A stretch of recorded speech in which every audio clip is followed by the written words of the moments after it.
No, you can. All right, guys. All right, guys. It is now official that we might end up going to war with Iran.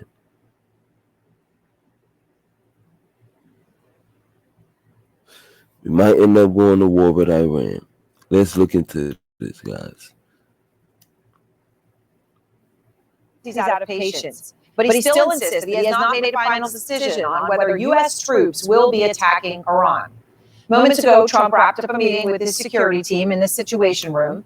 We have new video into CNN tonight showing an Iranian missile flying over Jerusalem. He's out of patience, but he still insists that he has not made a final decision on whether U.S. troops will be attacking Iran. Moments ago, Trump wrapped up a meeting with his security team in the Situation Room.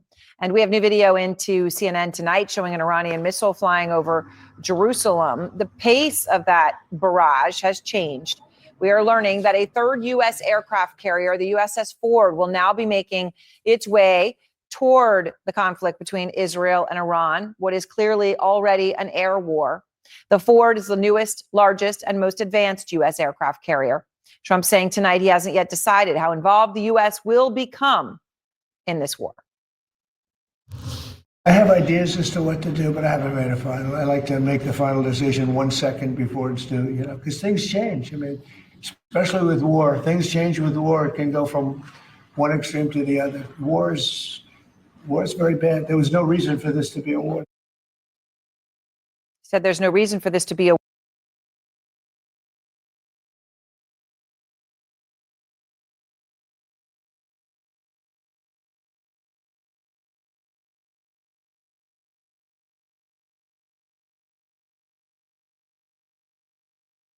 that when it comes to the U.S. involvement, time is of the essence. Mr. President, have you given the Iranians an ultimatum?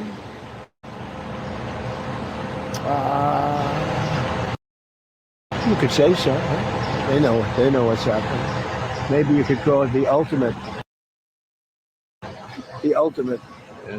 ultimatum, right? But Iran today sent this letter to the UN, 3 pages. An Iranian source shared it with me. It says that there is undeniable evidence of direct United States involvement in the war against Iran. Those are the words they use. And the supreme leader, Ayatollah Ali Khamenei, seemingly unfazed by Trump's ultimatum. Instead, he issued this threat to Trump. America's involvement in this matter will be 100% at their loss. The loss they receive will probably be much more than the damage Iran will bear.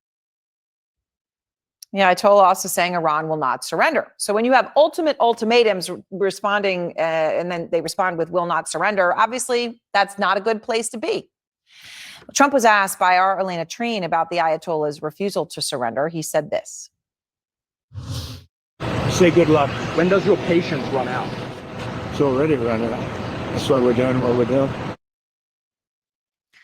And tonight we have exclusive video into Outfront. I'll show you what this is. This is from the Iranian filmmaker Pouria Nouri. She is in Tehran. Not many images coming out of Tehran, and certainly not many from state that aren't state media. So this is important. This is from a real person who tells us, quote, I hear and witness numerous explosions throughout the day and night.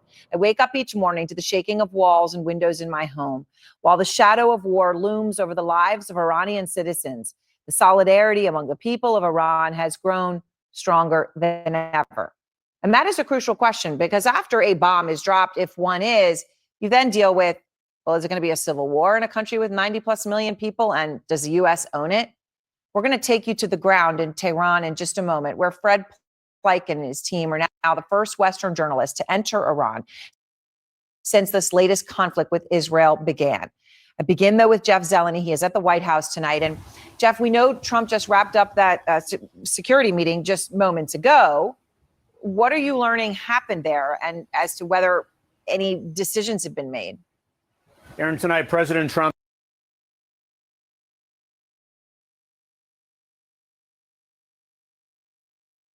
because the Marine standing at his post right outside the West Wing doors is no longer there. That means the president is in the residence of the White House and, of course, still contemplating all of this. But that meeting in the Situation Room is just the one of a series of meetings and conversations the president had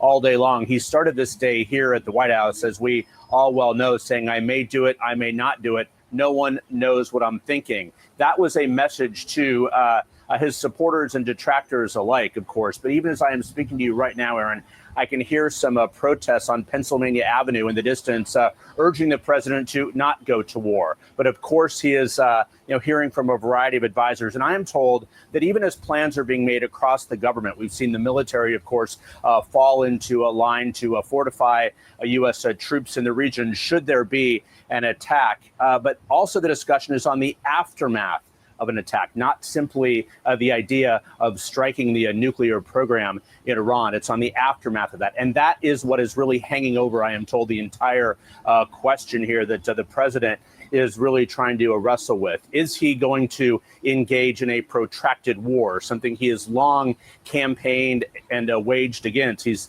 been such a critic in all of his time in public life as a candidate of the Bush administration's decision to enter, of course, the Middle East war in such different circumstances there. So I'm told he is thinking about the aftermath, and he does believe, I'm told, a strike is possible without getting involved in a long entanglement, Aaron. But that is very, very much an open question. We all remember back some 2 decades ago when it seemed military strikes and an ouster of a leader would be quick and easy.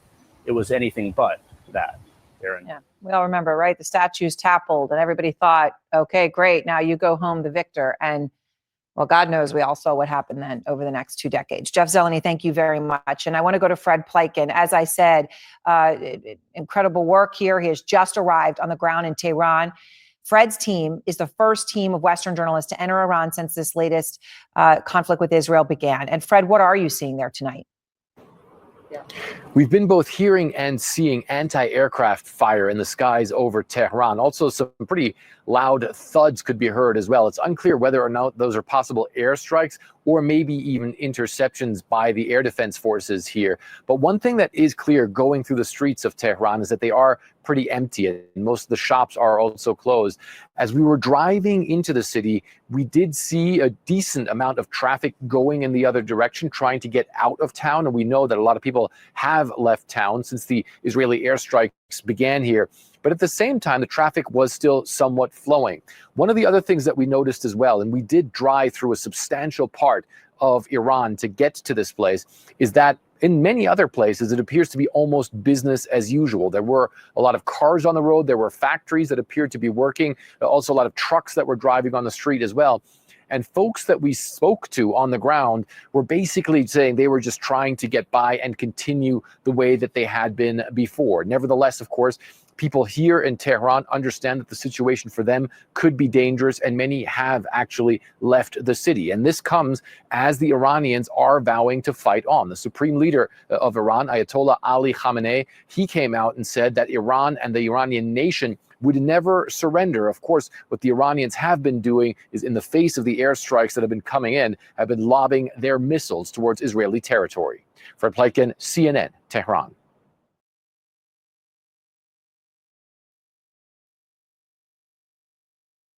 I go now to the former Israeli Prime Minister, Naftali Bennett. Prime Minister, I appreciate your time. And I know you're in central Israel tonight. You just heard Fred Pleitgen talking about some of the traffic going out of Tehran. And I know we've all seen the images right over the weekend of the bumper-to-bumper traffic.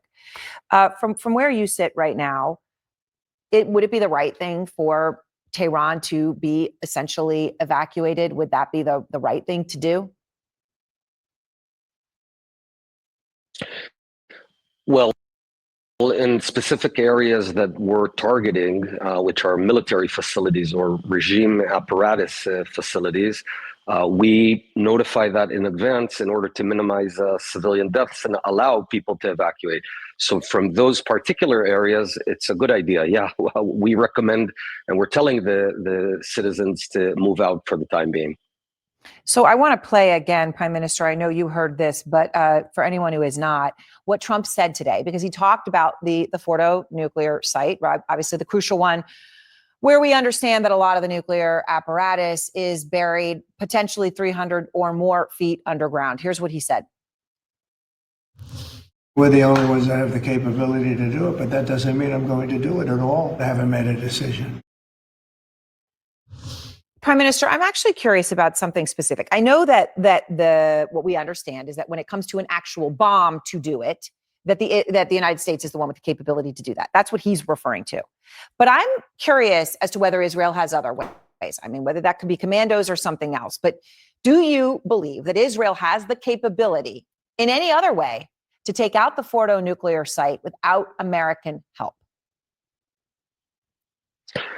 Well, obviously, I'm not going to get into operational plans, but I will say that as the war progresses, as Iran's air defenses diminish and it weakens, obviously that presents new possibilities that didn't exist before.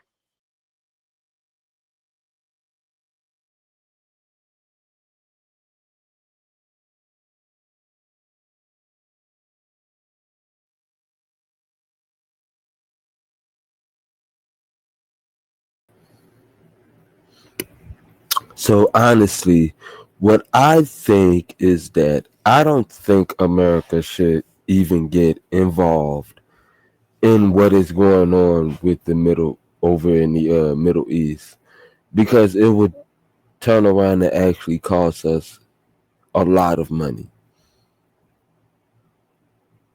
and a lot of lives in the first place. And I think we need to stay focused on making America first and making America great again. And honestly, I don't think MAGA wants to go to war with anybody, pretty much. So, yeah. So, with that being said and done, there you have it. This is what's going on out here. Like, comment, and subscribe, and peace out.